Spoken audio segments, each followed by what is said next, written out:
Merci beaucoup, monsieur le journaliste. Notre venue dans la ville-province de Kwilu, c'était pour tenir l'Assemblée générale provinciale.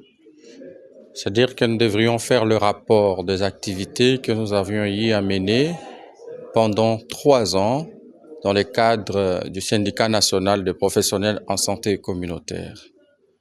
Les activités pour lesquelles nous avons été délégués pour de plaidoyer auprès du gouvernement. Faire le rapport de tout ce que nos membres ont eu à bénéficier de par les accords avec le gouvernement, mais aussi faire le rapport de tout ce qui n'a pas marché de par les accords que nous avons eu à signer avec le gouvernement. Et nous devrions aussi présenter notre plan d'action opérationnel qui doit être mis en œuvre par le même membre. Eh bien, nous ne pouvons pas promulguer cela sans que cela soit sanctionné par leur amendement. Voilà pourquoi nous devrions faire la lecture de ces plans d'action opérationnels et recevoir leurs amendements, leurs questions. Et nous avons aussi bossé sur l'identité de professionnels en santé communautaire. Aujourd'hui, nous avons un système qui a basculé en LMD.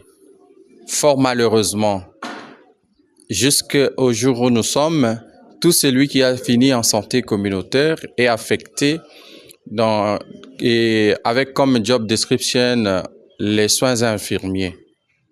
En revanche, la plupart d'entre nous n'ont pas fait les sciences infirmières. Ça, c'est un problème que nous sommes en train de présenter auprès du gouvernement. Donc, il est nécessaire et urgent que la catégorie professionnelle santé communautaire soit aujourd'hui reconnue comme un métier à part entière dans le système de santé de notre pays. Nous tirons ici l'attention du ministre de la Santé publique, Hygiène et Prévoyance sociale, Monsieur Roger Kamba, de pouvoir signer l'arrêté qui est sur sa table, qui porte la reconnaissance de la santé communautaire comme un métier.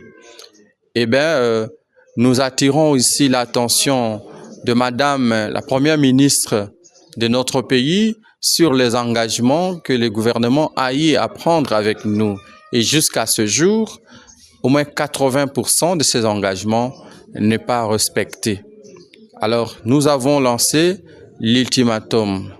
Nous lui avons fait une lettre de rappel des engagements que nous avons eus parce que le délai est largement dépassé et les membres, les cadres et agents de l'administration de la santé ont l'impatience, sont déjà fatigués du mensonge que nous connaissons du gouvernement.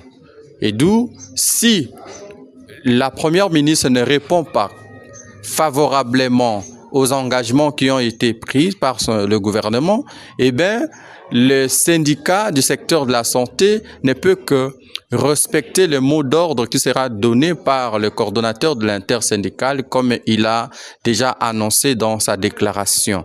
Donc, nous serons obligés d'aller en grève sèche dans tout le secteur de la santé pour faire montre notre colère face aux mensonges qui nous a fait consommer le gouvernement de notre pays.